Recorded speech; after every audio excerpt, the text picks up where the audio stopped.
السلام علیکم ورحمۃ اللہ وبرکاتہ۔ آج کا ہمارا ٹاپک ہے نظریہ پاکستان کا مفہوم۔ نظریہ پاکستان کا مفہوم۔ اسلامی نظریہ حیات نظریہ پاکستان کی بنیاد ہے۔ نظریہ پاکستان سے مراد برصغیر جنوبی ایشیا کے تاریخی حوالے سے مسلمانوں کا یہ شعور تھا کہ وہ اسلامی نظریہ حیات کی بنیاد پر دوسری اقوام سے مختلف ہیں۔ ایک موقع پر قائد اعظم محمد علی جناح رحمۃ اللہ علیہ نے فرمایا تھا کہ پاکستان تو اسی روز وجود میں آ گیا تھا جب برصغیر کا پہلا ہندو مسلمان ہوا تھا۔ نظریہ کی تعریف کی روشنی میں نظریہ پاکستان وہ لائحہ عمل تھا جس کی بنیاد ایک خاص نظریہ یعنی اسلام پر رکھی گئی تھی، جس کو وضع کرنے کا مقصد اسلام کو ایک تہذیبی، ثقافتی، تمدنی، سیاسی اور معاشی نظام کے طور پر نافذ کرنا تھا۔ پاکستان کا قیام ایک نظریے کے تحت عمل میں آیا۔ یہاں ایڈنگ بھی بنا سکتے ہیں آپ کہ پاکستان کے قیام کا پس منظر کیا؟ پاکستان کے قیام کا پس منظر، یہاں ایڈنگ بھی بن جاتا ہے۔ پاکستان کا قیام ایک نظریے کے تحت عمل میں آیا جو نظریہ پاکستان کہلاتا ہے۔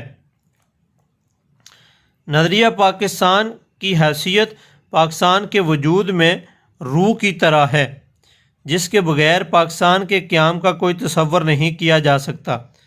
تحریک پاکستان کے دوران مسلمانان ہند نے شعوری طور پر ایک نظریے کے تحت آزاد مسلمان مملکت کے قیام کی جدوجہد کی۔ ذیل میں نظریہ پاکستان کی تعریف پیش کی گئی ہے۔ نمبر 1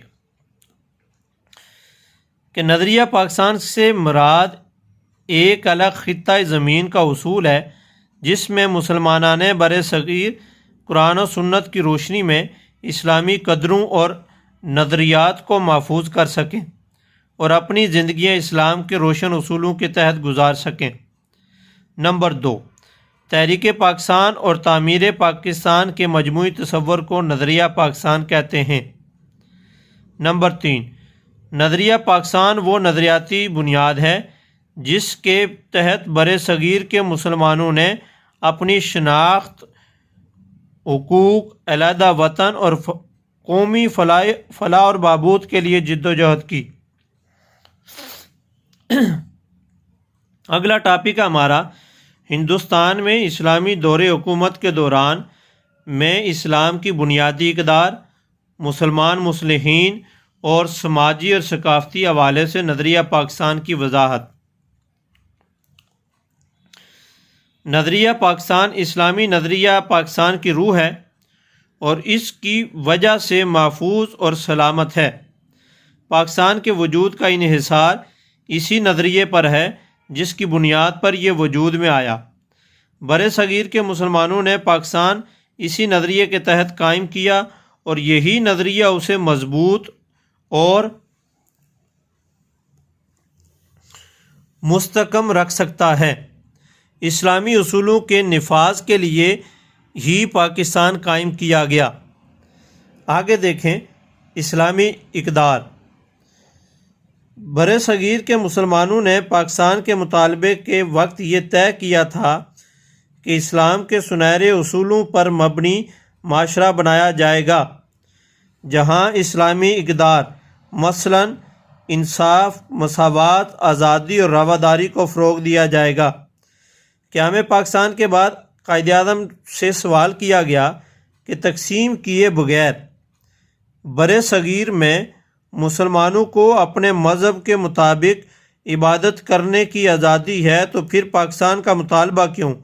آپ نے جواب میں فرمایا کہ بھائی چارہ، مساوات اور انسان دوستی ہمارے مذہب، ثقافت اور تہذیب کی بنیادی باتیں ہیں۔ کیونکہ ہمیں ان بنیادی انسانی حقوق کے ختم ہونے کا خدشہ تھا، اس لیے ہم نے پاکستان کی تخلیق کے لیے جدوجہد کی۔ یہاں پوائنٹ بنا لیں، پاکستانی فلاحی اور مثالی ریاست۔ پاکستان فلاحی اور مثالی ریاست۔ قائد اعظم کی نظر میں پاکستان کو ایک ایسا ملک بنانا تھا جہاں حقوق، انسانی آزادی، انصاف اور رواداری کار فرما ہونا تھی۔ اس طرح پاکستان دوسرے ممالک اور معاشروں کے لیے ایک مثال بن سکتا تھا تاکہ وہ بھی اس کے نقش قدم پر چل کر خوشگوار اور فلاحی صورت اختیار کر سکتے۔ نظریہ پاکستان فلاحی اور مثالی ریاست کے قیام کی بنیاد سمجھا گیا۔ آگے ہے مسلمان مصلحین۔ بر صغیر میں دو قومی نظریے کی ابتدا تو مسلمانوں کی آمد کے ساتھ ہی ہو گئی تھی، پھر مختلف موقعوں پر اس نظریے کی وضاحت، ترقی اور مضبوطی کے امکان کی صورتیں پیدا ہوتی گئی۔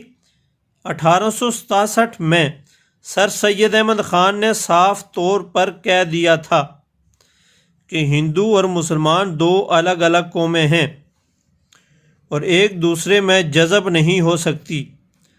1879 میں مولانا جمال الدین افغانی رحمۃ اللہ علیہ، 1890 میں مولانا عبدالحلیم شرر اور 1928 میں مولانا مرتضیٰ احمد مکیش نے مسلمانوں کے لیے الگ ریاست کے قیام کی بات کی۔ علامہ محمد اقبال رحمۃ اللہ علیہ نے 1930 میں خطبہ الہ آباد میں مسلمانوں کی الگ ریاست کا تصور پیش کیا۔ والسلام۔